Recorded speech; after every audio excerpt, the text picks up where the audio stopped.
Good morning, everyone. Welcome to the Minnesota Real Estate Journal and RE Journal's Breaking Through the Disruption webinar series. Thank you to our sponsors for helping us out with today's event. If not for our sponsors, we could not make these webinars happen. SIOR as well as CCIM. Also, our company is bigger than Minnesota Real Estate Journal now. We also own a trade journal in Chicago, Illinois Real Estate Journal, Midwest Real Estate News, and a publication out of Texas called Red News. Today's today's webinar has been approved by the Minnesota Commissioner of Commerce for 1 hour of real estate continuing education credits today. Each attendee, when they entered today's webinar, is being timestamped. But we're asking everybody to take the next step and to go over to the right-hand side in the chat room and type your name and your license in it. So please type your name and license in the chat room. We'll also be at random times during today's webinar asking 2 CE questions. Those questions must be answered in the chat room as well too today. And then also when you exit the webinar today at 11 a.m., we ask you to type your name in the chat section as well again too. So, and then if you have any questions, let me go back to this slide.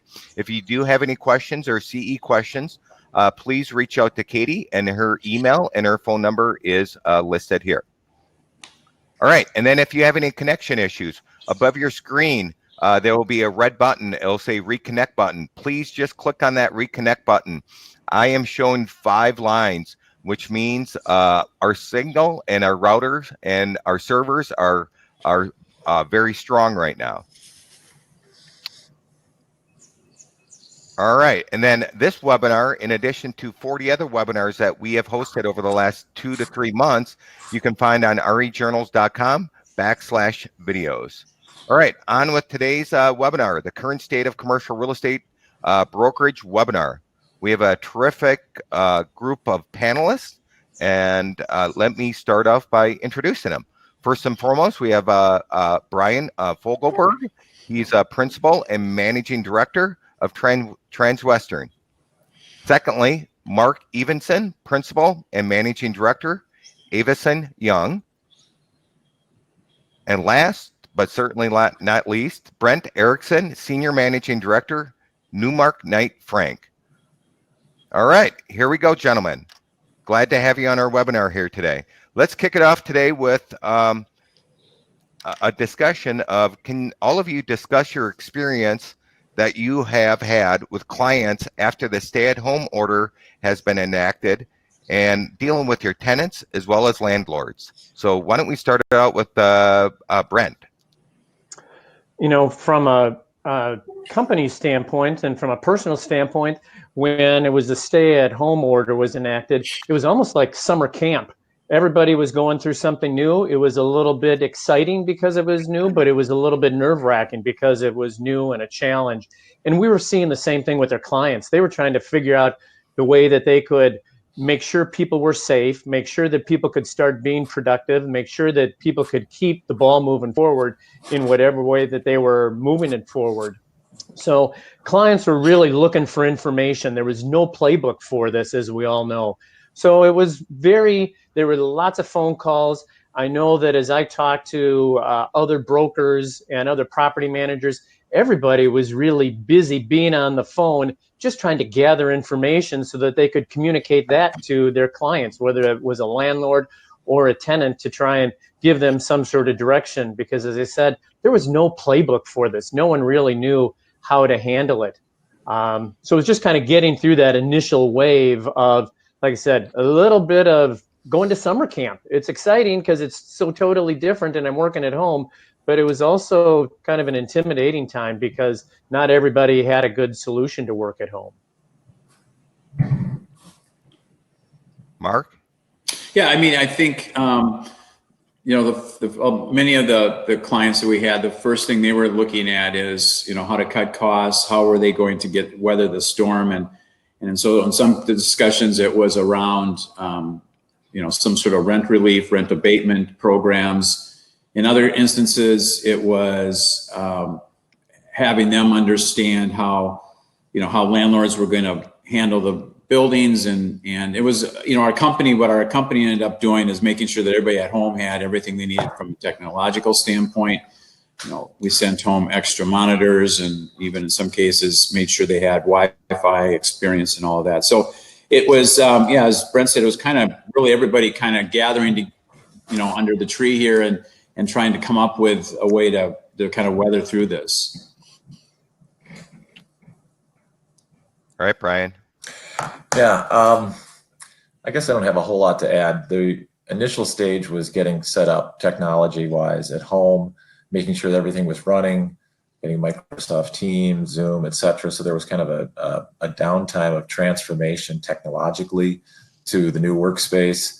And then as we started to engage with clients, they were going through the same thing. And so each week almost brings a new phase, or each 2 weeks. Everybody had to go through that phase to start working from home. There was kind of this big pause in commercial real estate, and I think with a lot of businesses. Everybody didn't know what was going to happen, so there wasn't a lot of conversation with regard to a transaction or a need, unless you were right at the finish line and had no choice. Otherwise, everybody felt like the thing to do was just to wait, which of course we counseled as well, and just said, let's just see how this thing plays out. So when I talked to clients, I was impressed how many had gotten on it and engaged the various resources to create policy, to implement standards. There's a ton of information out there. A lot of it's being produced by our industry and other places, CDC, Minnesota Chamber, just various areas of best practices. And I've looked at a lot of them. I thought they were all very good. And then of course we're producing things internally that we're sharing. But I was impressed that a lot of people had kind of gotten on board pretty quickly. And since they were already working at home and it was working for them, at least the groups we were dealing with, it went well. We did have a couple instances of clients who were secondary victims. It wasn't that they couldn't work at their office. It's that a lot of the clients they serve couldn't. Consulting firms for Delta Airlines, things like that were just devastated. Those people did have some real challenges. So we went through some abatement discussions that I thought went very well. I guess I should call it deferral. It wasn't actually an abatement. They're not like a retailer. But in the end, we got through the PPP thing. Everybody was doing that. These groups were too. One of the things I was advised is that if you should use the PPP money for the needs you have, including paying rent, if that's what you need to use, and go for the abatement later, because you had to use it in 10 weeks. I don't know if anybody's had that same experience, but that's what I learned from talking to some various groups. But otherwise, now we're to the point where it's like, when do we go back to work? And that's probably your next question, but that would be kind of where I think the next discussion is how are they going to phase in and stagger times and things like that. Yeah, let's kind of talk about on that topic. What are landlords and tenants saying about returning to work? And is it different in the suburbs versus downtown? And how are we going to operate some of these common areas? And how are we going to how's this going to look moving forward? Brian, do you want to, or Mark, go ahead, either one. I was just going to say I have some of the tenants that we work with have just now started, because of obviously Governor Walz's decision to open up on June 1, has really started to even have that conversation.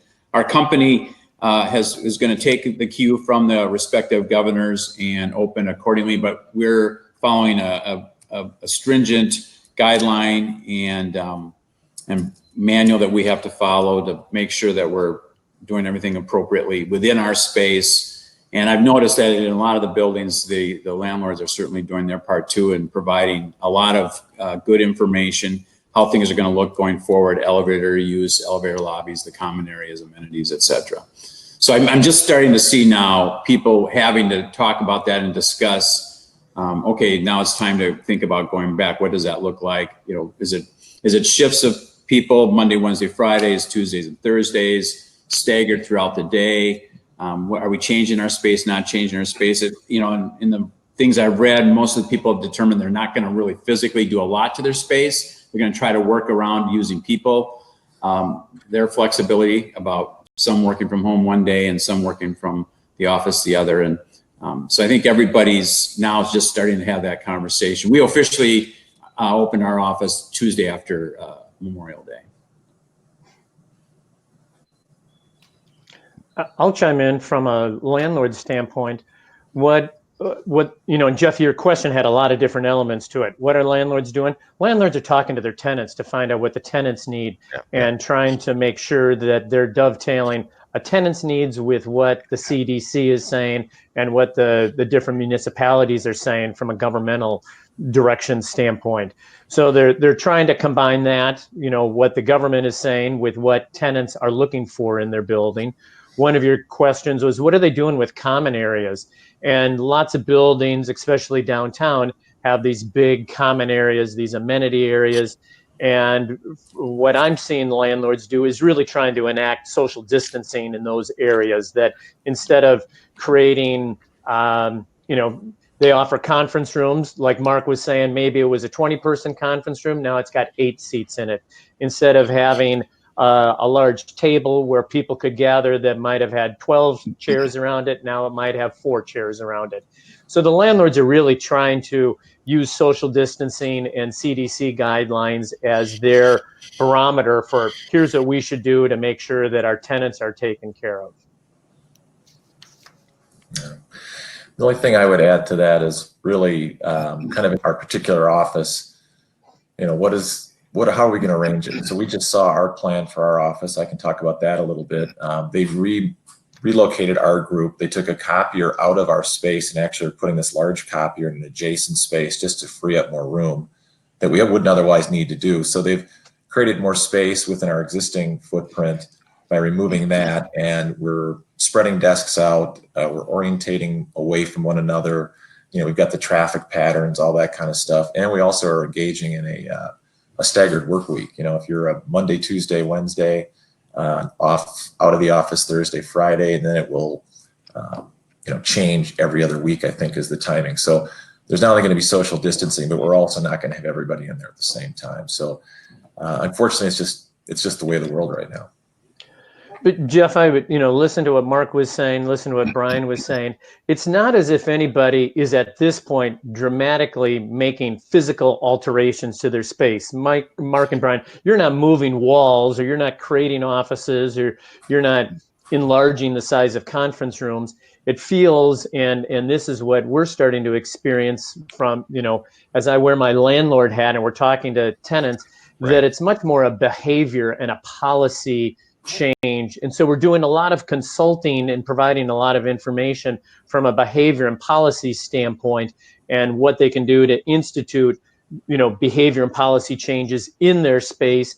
Because I don't think anybody's at the point where they're saying, here's definitively what I need to change physically to my space. Brian and Mark, would you agree with that assessment? Yeah, I would, in fact, I'm in the process of planning a plan for an employee who has about 120 employees. And their comment was, and they made this comment to their architect, who agreed, which was, let's not get knee-jerk and do something on a short-term basis that we're going to regret doing long-term. Let's stay the course of what we were planning, but take into account certain parts of this that will change a little bit. But they're not making big changes to their space. Yet I'm also hearing from around the country that people are saying, well, we got to plan for the next one too, that this will pass and a vaccine will be created and things will maybe get back to a little bit more towards normal. But then what do we do when the next one comes? So there is still a conversation that this is not just a short-term 2020 thing, that we as an office environment, as an office tenant, need to think about what happens when the next pandemic hits. So I'm seeing kind of both sides of it, both people not wanting to knee-jerk and completely blow up their space and do something different, and also seeing people, though, saying we need to still be sensitive to what could be, a future issue as well.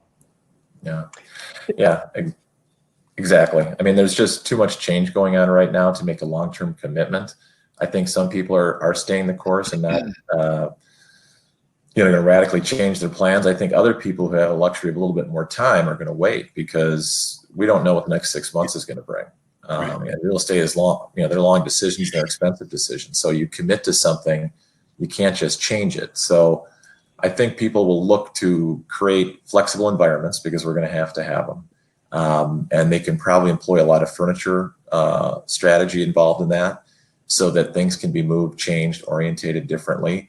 And then I think they're just going to reduce the workforce that's in the space at any one time to create a greater distance and reduce the effects of, or reduce the risk of the effects of transmission of disease. So I think that's what we're stuck with. I don't know that there's a definitive plan on that. There's a lot of stuff coming out. So I think as it evolves, we'll get better and smarter and figure out how to accommodate that concern.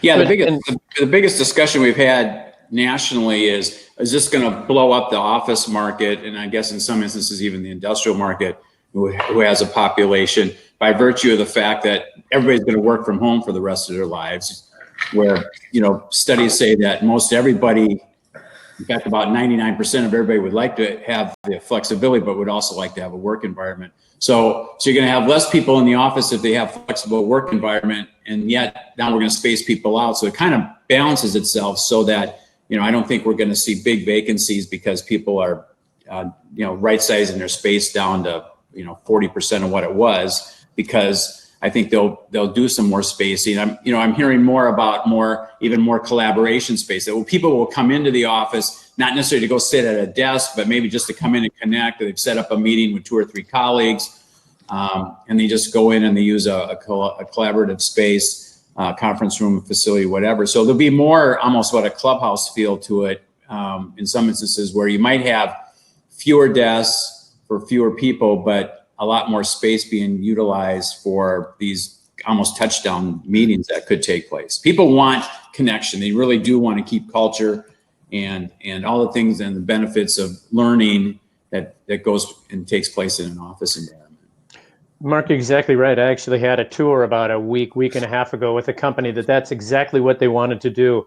They said our space doesn't necessarily we're not planning it to house a bunch of employees that are going to be at a desk every day, even though there will be that opportunity, but it's going to be a lot of teaming areas, a lot of conference rooms, a lot of meeting space, that whether it's the entire company or whether it's a team or whether it's a division, has a place to go where they can at least be face to face and not video to video. So I think I know you're exactly right that there are companies that are thinking that is the solution. Hey, so why don't we do this? Let's do our first CE question of today. So everyone, if you're asleep and not watching, wake up. Now's a good time to wake up and answer this question. So the question is, do you anticipate the office market staying the same, growing, or contracting? There's 3 options. Is the office market going to grow? Is it going to stay the same, or is it going to contract? All right. So let's move on to the next question. Whoops, sorry about that. Let's move on to the next question. Is what do you anticipate the short-term impact will be on the market, and why? So Brian, why don't we start with you? Yeah. So initially, I think people are going to defer decisions as long as they can. The clients I'm talking to, and maybe it's just my particular group, but I think, working mostly with office users, they are finding things are working pretty well from home. And in the short term, I think they're going to go back to the office slowly, especially if they've got lease term remaining. They're going to be paying for it anyway. So there's really no rush to get back there as long as things are going well. So that's kind of one group. Another group, if they're in a more immediate decision range, it's going to range from status quo, but I think the majority are going to try and do shorter term leases. I think they're going to probably dial back on the TI accordingly. And I think they're going to want as much commitment flexibility as possible. I'm also hearing that I'm kind of getting into the question that you posed right before that, which is,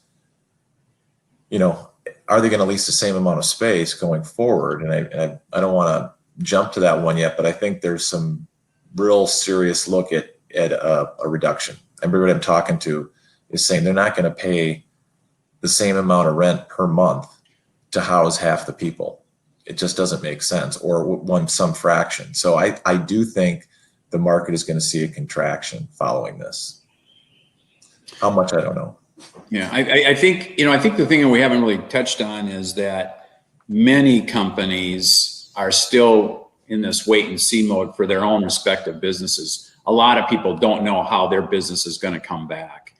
And as Brian said, is that, and thank goodness a lot of landlords have been, I'll call it even benevolent in allowing tenants who had a lease coming up in the next 2 years or 1 year. In fact, Brent shared an example the other day with me about a tenant who was right on top of their lease expiry, and the landlord was kind enough to give them an extension because people are still trying to see their way through the fog and with their own respective businesses. So I think you're going to see less relocation.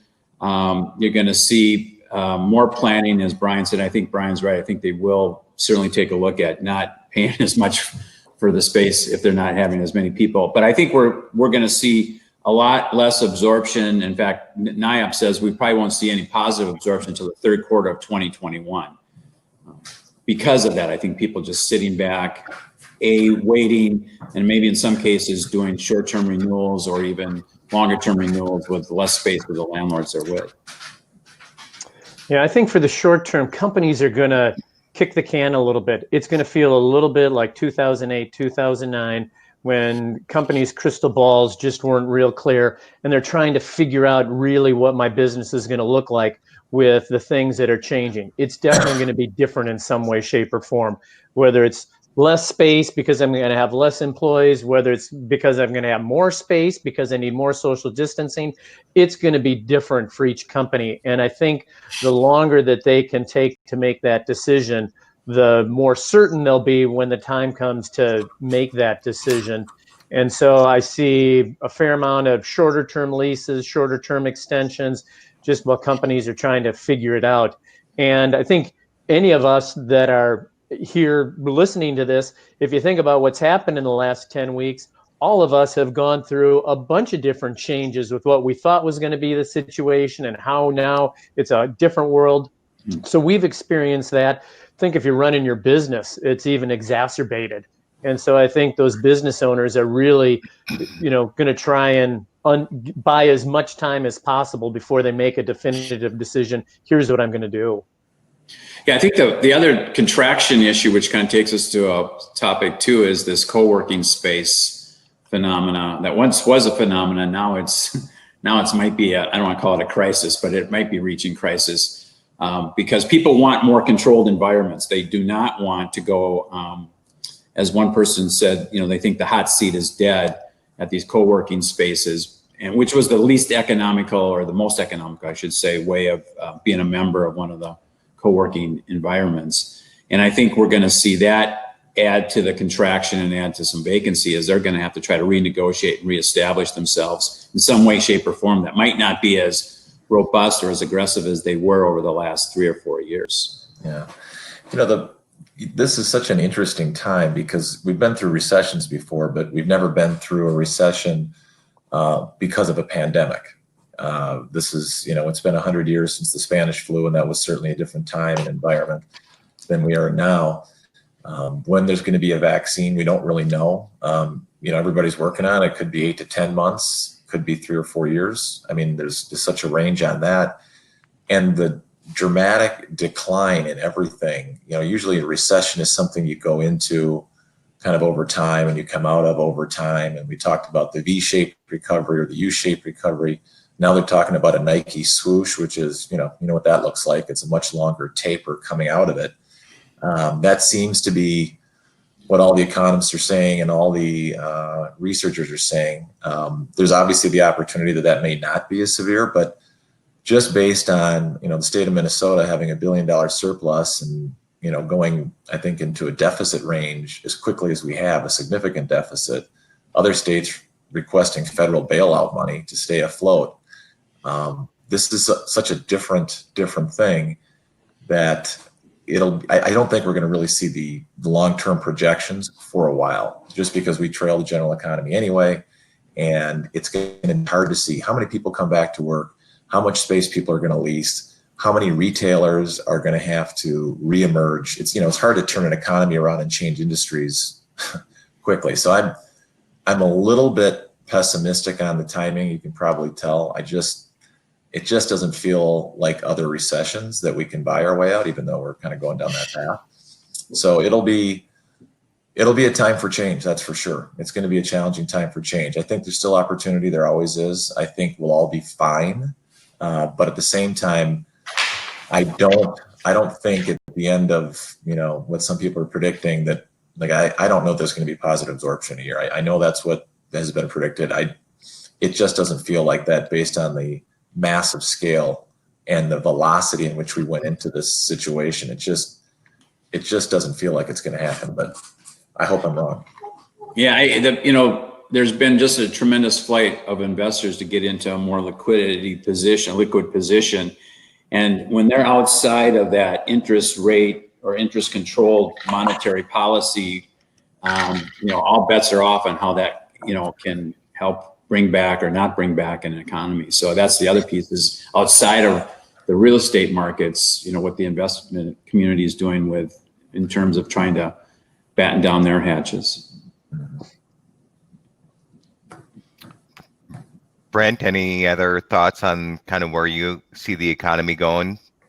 I think what's really challenging now is, one, I'm not an economist, so that makes it challenging in general. But two, the perspective, as I mentioned a little while ago, has changed so much in these last 10 weeks that it's hard to say, here's what's going to be true 10 weeks from now. Just things have changed so dramatically. And, I think people wanting to go back to work or not wanting to go back to work, that's a nebulous element that it's really hard to test. That's going to have a factor in the office market, regardless of what the companies do or don't do. People feeling comfortable. Is there a vaccine coming? Yes or no? That's going to have an impact. And that's something that is entirely out of kind of the economic realm of what we typically look at in terms of jobs and GDP and unemployment rate. So there's just so many factors that it's really tough, I think, to pinpoint here's what the future is going to look like. And that's where, as I said before, I think companies are just they're getting their feet underneath them and they're feeling like they need to move their business forward. It definitely feels like that from the activity that I'm seeing. It's just going to take some time for everybody to really get their arms wrapped around specifically what their long-term strategy is. Yeah, and that kind of makes me think of, the three of us talked about, Brian and Brent, about our role as brokers and how that's kind of changed again. Yeah. 4 or 5 years ago, the question was, do I want a private office or a workstation, Mark? Which way do I want to go on this? And now it's even a little bit more complicated in terms of how many people do I want to work from home? Do they all work from home? And just this whole conversation about the future of the workplace is kind of, again, fallen on some of our shoulders to advise clients. And it's been fun to do that because it allows us to kind of actually expand our thinking a bit and really get involved in their business and see what's going on around us and try to understand that on behalf of our clients so that they, can at least we can try to provide them some guidance on what they should be thinking about in terms of their workspace. Because again, it's changing, it's evolving, it's going to through this. This is not, this is just not a passing deal. This is definitely going to be a turning point again. Yeah. So I got a question about, we didn't talk about this on our prep call, but is there going to be a trend for tenants to get out of large buildings and go into smaller buildings with less people in and easy in, easy out access? What's your thoughts on that? I can jump on that one. I think there's going to be a little bit of a trend. I don't know if it's going to be huge. I think if those landlords that own those, large institutional properties are as smart as I know they are, they will devise ways to make things safe and figure it out because they don't want to risk their investments. So whatever they need to do, I think they're going to do. They may not have a solution overnight. So there might be some attrition from just kind of a fear and stability standpoint. But I think that will probably resolve itself pretty quickly. One of the challenges, so I heard from a colleague that, if you're on a top floor of an office building in, say, downtown Chicago, if you're 100 stories up and they want to do social distancing and 4 people per elevator, based on the size of this organization, it would take them 5 hours to get everybody to work. So I'm not getting, They would, yeah. I mean, and I think they even said 6 hours, but I'm just going with 5 because it's so big it doesn't even make sense. But so there's challenges around that. We were working on a transaction out in the East Coast, and the company was based in Manhattan. And it's not about the buildings; it's about transit. Everybody comes via subway, and you're nose to nose in those. So there is, the big question out there is there going to be a migration to New Jersey and Connecticut to avoid those kind of things, a suburban migration. So I think in those kind of places we'll probably see it. Here, I think it'll be less, but definitely some people who would say, you know what? If I can't get all the amenities, I can't use these things. The advantages of downtown are not what they used to be. I think I'm going to look for free parking in the suburbs. I could see a mini trend like that for sure. We did touch on this. Our policy at Davison Young is we are going to allow anyone who wants to can stay at home through the end of the year. And I have a handful of people who take mass transit, and they were quick to take up that offer. That they're not too excited about jumping on a bus anytime soon, or a train. And of course, as Brian said, it's a lot bigger and more significant in Washington, New York, and Chicago, where there's crowded subways, et cetera.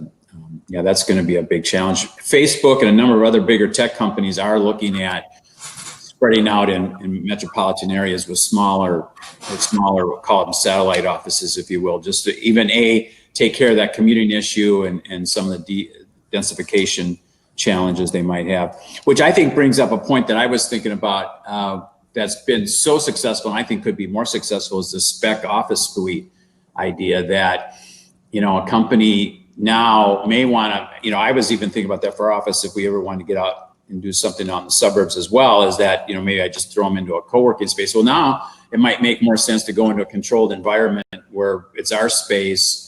And these spec suites that have been so successful and popular in the CBD in Minneapolis, and probably in some other markets that I'm not aware of in the Twin Cities, I think there'll be even a larger production of those, because they make sense. You can. It's shorter term leases. It's got all the right ingredients for the landlord to kind of control costs, and I could see that being a very popular way for people to kind of expand out and around. Maybe not as much in the Twin Cities, but in other markets. Mm-hmm. Jeff, if you look back 3, 4, 5, 6 years, when suburban companies started thinking about, should I go to a more urban environment, there were lots of companies that just took a look at downtown, whether, downtown St. Paul, downtown Minneapolis, and some of them made the move, some of them kicked tires. And they were making a decision to maybe relocate from one area of the Twin Cities to an urban area based on their culture, based on what their employees needed, and trying to make that cultural fit work. Your question was, do you see companies looking in different types of office buildings? I do see that. I do see companies saying, you know what, I'm in this environment, and what would it be like if I was in a single story office building where I control, or maybe even a showroom type of product, where I can control my own access for my own employees. As Mark and Brian were saying, I don't have to worry about parking in a parking ramp. I see companies definitely kicking the tires and saying, I've got to look at that. It's something new. It's something different.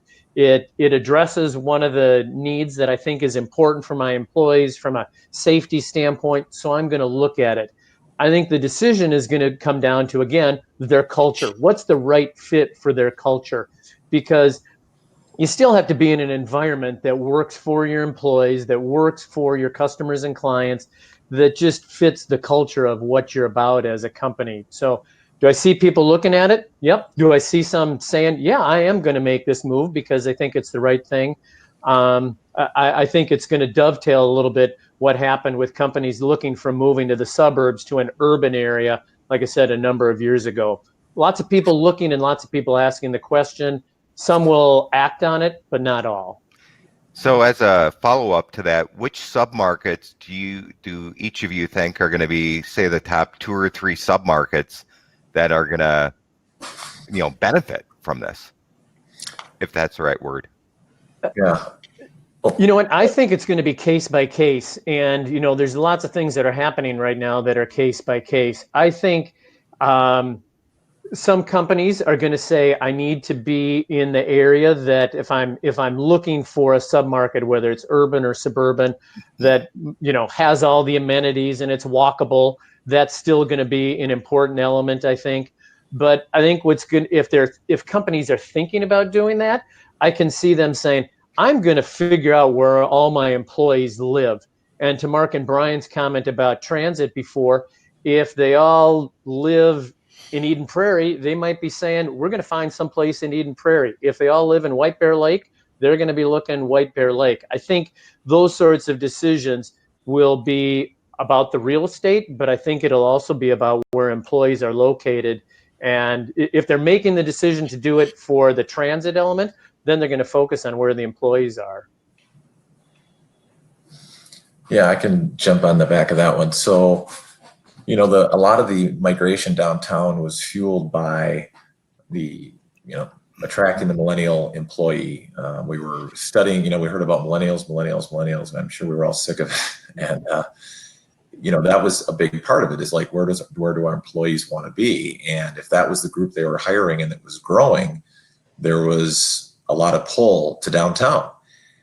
Now, when you look at that in the context of the current situation with COVID-19, those people are not really at risk. Okay, as a demographic group, they're a very low risk group based on their age. And as long as they don't have any other underlying health conditions, they're probably not as concerned about it. Some may be. I mean, obviously there's going to be some who are going to be very concerned, but as a group, I kind of think that they're ready after these 2-3 months to get going again and to kind of go back to normal as much as possible. So that's what I was saying earlier. I think there's going to be a micro trend. I mean, the whole industry is going to feel it. I don't need to suggest that, but I think there's going to be a micro trend to the suburbs, because there's going to be certain groups where they're not worried about attracting a talent. That, based on their business, they feel like they're solid and that what they do is such that they'll never really have to worry about that. They're not they're not a tech firm trying to hire 150 programmers. So they'll say, you know what, we're fine. We're gonna go to the West End. That one, to your point, Jeff, that could be a market, a sub-market that could see some benefit from this, as it already has. I mean, we've already seen people saying, you know what, we don't want to be all the way downtown. This is a good option for us. It's closer, right on 394 and 100. So I think they're going to be a beneficiary of that. And I think, the largest markets, I think the Southwest Metro could see some people coming back as well. Maybe not large scale moves, but could definitely see some people coming out of downtown as part of that micro trend. And then the rest, I don't know, maybe Midway, to the extent that there's inventory there. I mean, they've been doing well. Quarter International over there has got very powerful rents for what we would have thought of years ago. No way. So I think the closer in suburbs are going to be the beneficiaries of that migration, that kind of micro trend. The further out ones, I don't think we'll see much of a difference. I think it'll stay kind of on the same pace it's been on. That's my thought on it. Mark, any final thoughts? Okay, so let's do this. Let's go to our next CE question of the day. So once again, wake up if you fell asleep. On the right-hand side, are you working at home today, or are you working in an office today? So either home or office on the right-hand side. All right, so next question is, let's talk about deal terms. How has this changed the way deals are being done, and what are deal terms looking like moving into the future? Brian, do you want to kick it off? Yeah, I don't have a lot to say on this, just because it's only been a couple months, but I understand landlords aren't going to radically change anything in a short period of time like this, and I certainly don't expect them to. I've had a lot of tenants asking if they're going to, a lot of clients wondering when the rates are going to come down, because certainly this is going to create a huge problem for landlords. But quite frankly, it's a little early on that. I think we're going to be into 21. I mean, there's got to be some vacancy. There's got to be space coming back on the market. There's got to be all the fundamentals in place before landlords are going to do that. And I think that's going to take some time. But I do start to think we're going to see some cracks, more likely kind of first or second quarter next year, just because there'll be more leases coming up and closer to expiration. And I do think we'll start to see that contraction that I was referring to earlier across all markets. Now, again, we've been talking about office a lot here. And I'd like to just make a comment on not retail or multifamily, but on industrial. They're, I think, less affected. I think they're slowing down like everybody else because part of what they supply, unless they're supplying home goods like food or things that people need, essential services or goods, they're going to feel it. But at the same time, I've been doing some national industrial work, and those markets are still very strong. So obviously, if you're in the supply chain, those people are seeing a huge uptick. We've got a major food company client. Their inventories are the lowest they've ever seen them in like at least 50 years because food is going off the shelf. Nobody's going out to eat. They're buying stuff all the time.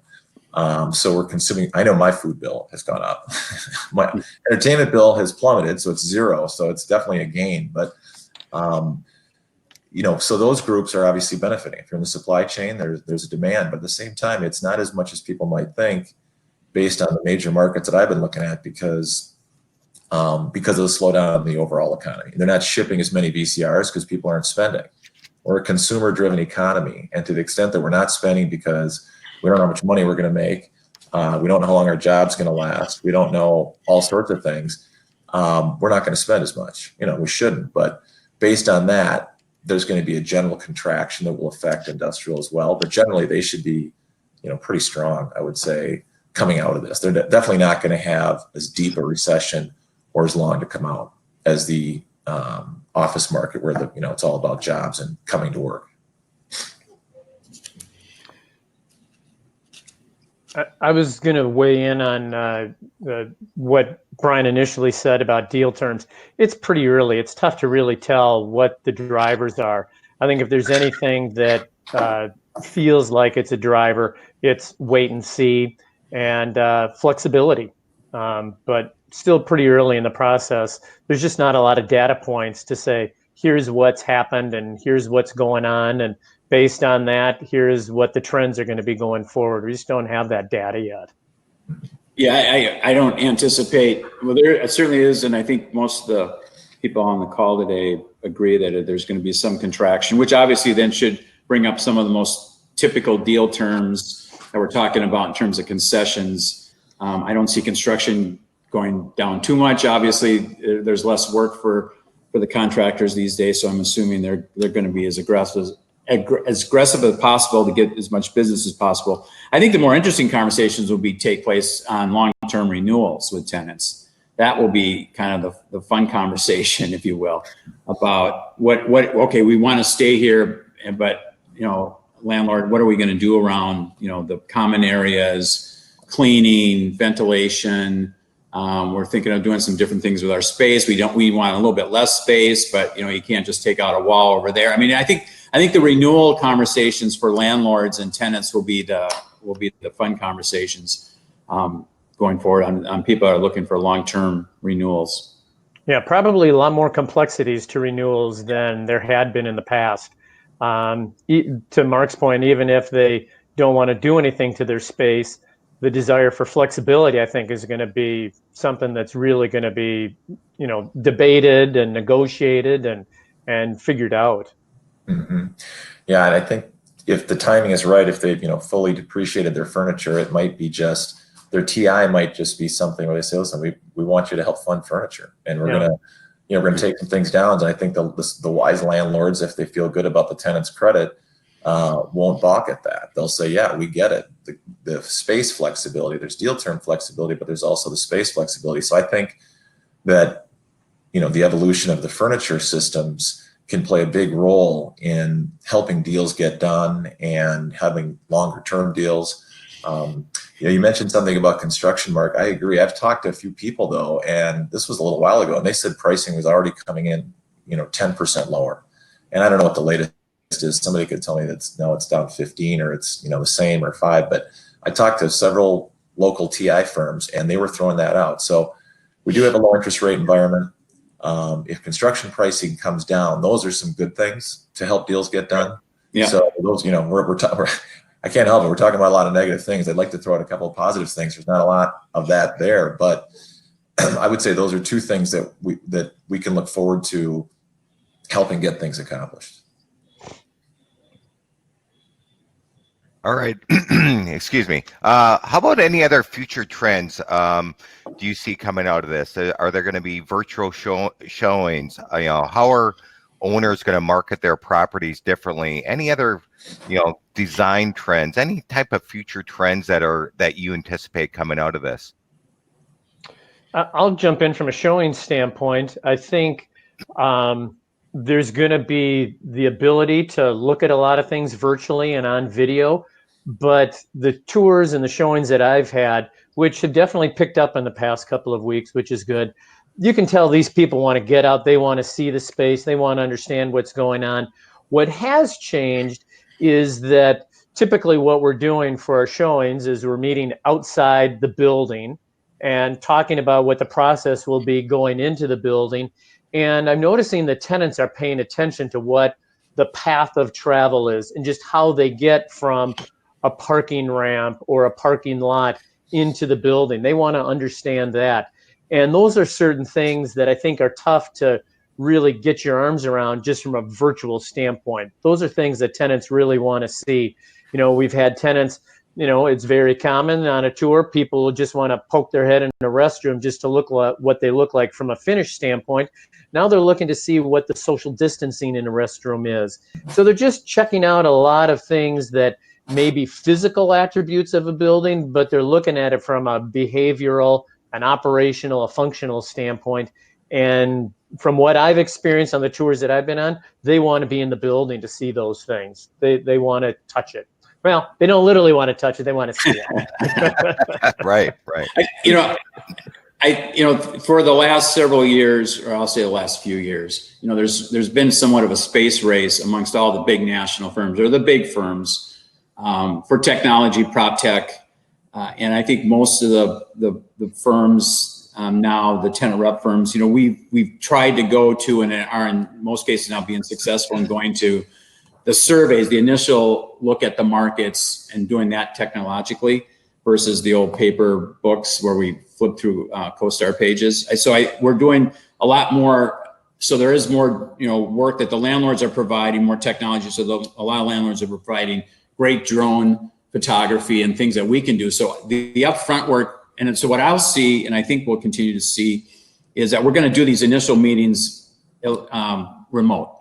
That we're not going to have as many people, or maybe not as many visits, but people say, well, let's just get online, we'll share a screen, we'll take you through some 3D images of buildings and maps. And I think the technology that we're, as an industry, really embracing and really driving, I think is going to take advantage of this, and it's going to be very demanding, or should be very appealing to our clients, both investors and tenants, in terms of what we can provide them in information and what I would call in the upfront stages of whether it's a new development, things that they did with 10 West and some of their work they did that you could look at early on. And then, of course, I'll follow up with Brent's point too. I think at the end of the day, though, you're going to look at your short list of properties as a tenant rep in person with your client.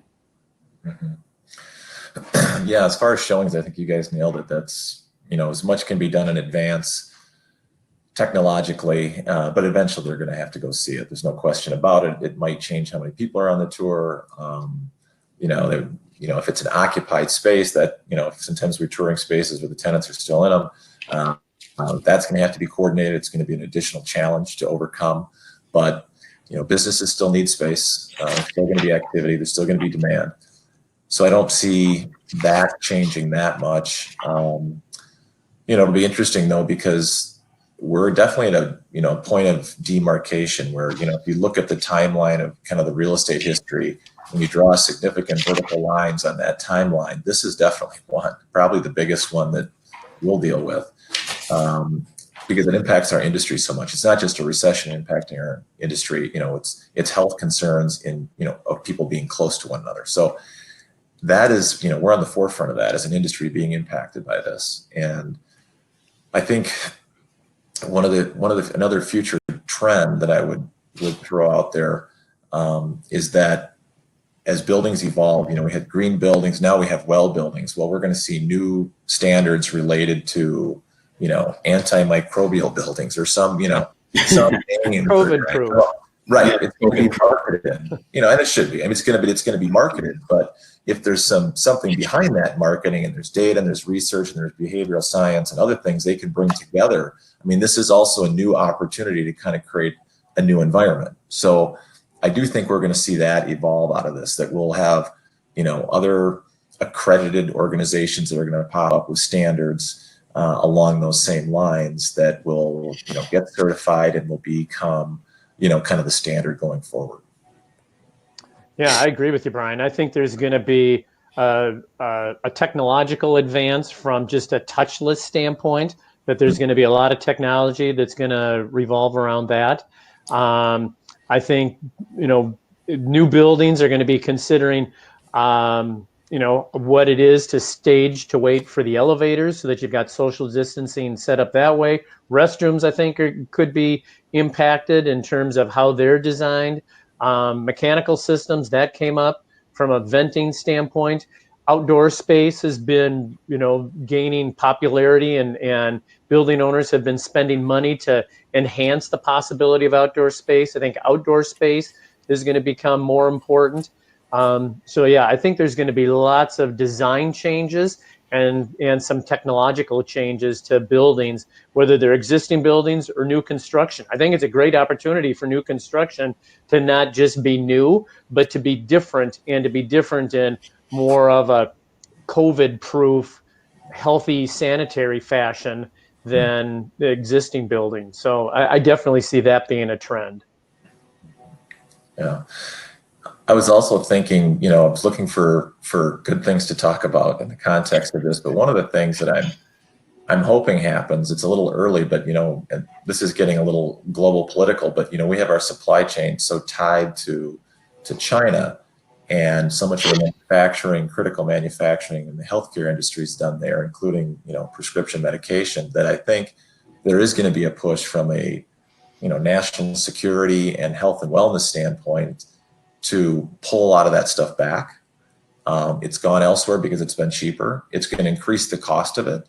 But I think that is something that we're going to just face. It's going to be a requirement. It's like having a standard military. Even if you're not engaged, you pay for it because you might need it. And I'm not taking sides here. I'm just making an observation. If that comes back, well, it will be increased cost to consumers. I think that can be absorbed, but I think overall for the economy and for real estate, that's a positive thing. So if those jobs are coming back, those are going to be consumers who are going to have, good paying jobs.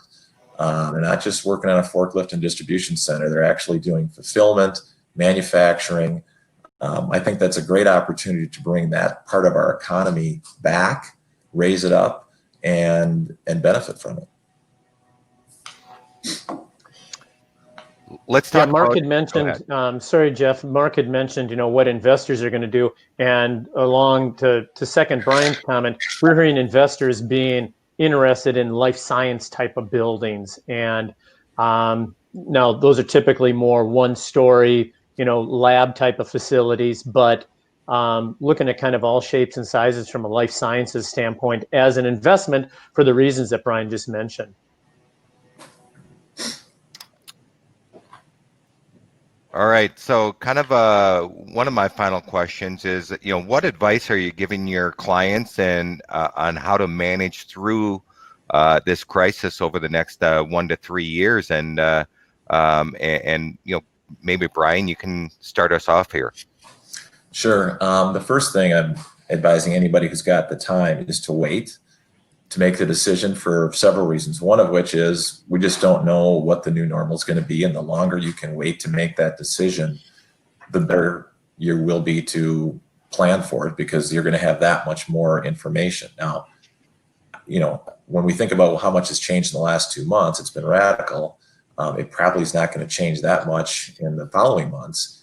But at the same time, I've advised everybody to wait as long as they can, and which is obviously contrary to our self-interest, but it's the right thing to do for their business. And also to the extent that they'd have enough time, and we do see a contraction in the market, we see rents come down or concessions go up or greater flexibility and commitments that would give them more comfort in their business, I think that is going to come around. So for those, those reasons, it just makes sense for companies that can afford to wait.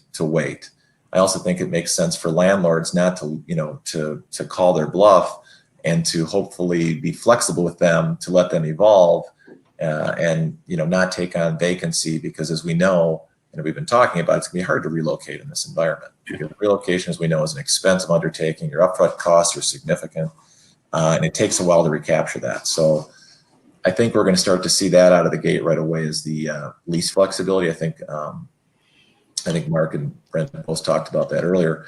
And then following that will be the, I think there'll be just some better deal terms just because the market forces will provide for it. And so for those reasons, that's the main thing I'm telling people right now. To go beyond that would be to get the crystal ball out because, we frankly don't know. I sure don't know. It'd be hard to predict anything beyond that for me. Mark or Brent? Mark, go ahead. Well, this is a little bit off that subject, but I think it's a concern, and I know there are lots of leaders on this call, and I've actually had this conversation with a couple of clients, and I think it's going to be how do we re-engage our employee and bring back some energy and intensity to what they do. It's easy. My son works at Target Corporation. He's had his home working at home has been pretty successful and productive, mainly because there's so much consumer demand. They're busy as all get out. Or for a lot of us, not only in real estate, legal, accounting, but even web-based marketing companies, smaller tech companies, we're going to have to figure out how to kind of come out of this morass and re-engage the employee to be energetic and intense in what they're doing so that we can try to grow our business. That's the big thing is we're all down. I would assume we're all down revenue wise as individuals, as brokers and as brokerage companies. It's no secret. We're all, not seeing the revenues we saw in 2019. So I think the biggest challenge we're going to have, or one of the biggest challenges I feel like I'm going to have as a market leader is how do I get everybody back up at, up and running again versus kind of standing around and kind of waiting through this. That for me is a concern that I think about a lot these days. Jeff, what I'm telling my clients, and I'm not giving them any rocket scientist stuff or secret formulas, but to consider three elements. One is an operational and functional element of their business. As you're getting back to the office, what are you going to do? Are you going to have hand sanitizer? Are you going to take people's temperatures? Are you going to, make everybody wear a mask? So there's a very operational and functional aspect that I'm telling businesses that they need to think about. Another element is a design and planning element. What are you going to do going forward? Are you going to, to Brian's point, are you going to buy all new furniture? Are you going to put everybody in private offices? There's some designing and planning. Are people going to work from home more or less? Are you going to have a hub situation? So that's another element. And people have always considered that, but they're considering it in a new light. And then layered on both of those things are the financial piece. How much is it going to cost you to do whatever it is that you're trying to do?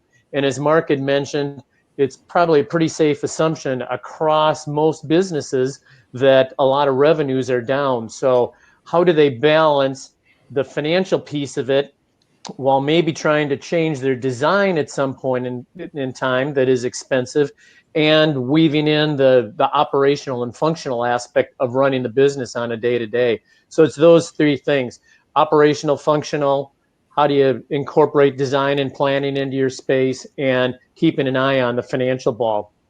Those are the three things I'm talking to them about. All right, gentlemen. So we have about 1 or 2 minutes left, and I want to give each of you a chance to kind of end it with your final thoughts or comments and kind of what you each think is kind of the future outlook for the commercial real estate brokerage business and industry. So go ahead, Brent, if you want to go. Yeah, I'll go first. We touched on it a little bit. Mark had mentioned that, a number of years ago, we were just about private offices or workstations.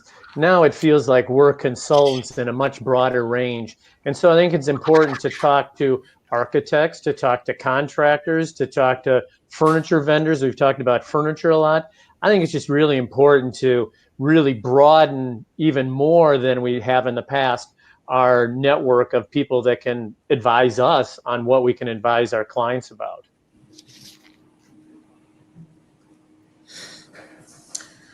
Yeah, I think from a state of brokerage or state of real estate, I'm not too worried about it. In some respects, we've been around. This industry's been around for 400 or 500 years. The people who are in our industry are some of the bravest, strong-willed, resourceful professionals anywhere, and we'll figure it out. I mean, I don't worry about this at all. I would love it to be sooner than later, because that's the other, of course, thing that we all share as a common denominator is we don't have much patience for sitting around. So I'm bullish that this will come through this as an industry. I've been through a few of these recessions. I thought the whole thing would fall out in 2008 and 2009, and it didn't. And it obviously came back, and we have more people in the industry than we did even back then. So I fully expect that we'll come out of this as an industry, and that there'll be, as Brent said, great opportunities for us to advise both occupants and owners on real estate, and we will never be replaced by a machine. Good point. You know what, I can see on my clock it's 11:01, and I am not going to be the guy that's going to continue to talk and keep 50 people. So I think we covered it. It was great. All right. All right. So excellent, gentlemen. Thank you very much to Brent, Brian, and Mark for participating in today's webinar. You can find today's webinar in addition to all of our other webinars that we've hosted at rejournals.com/videos.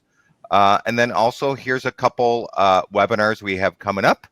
And then these are our webinars coming up that we are offering real estate continuing ed. So we have 5 webinars planned right now, and we're looking to plan maybe 1 or 2 more before the end of the month of June. And you can take all these classes after June 15th are eligible for CE. We just had a call yesterday with the Minnesota Department of Commerce, and they're accepting all courses you can take up until June 30th this year, whereas before it was June 15th.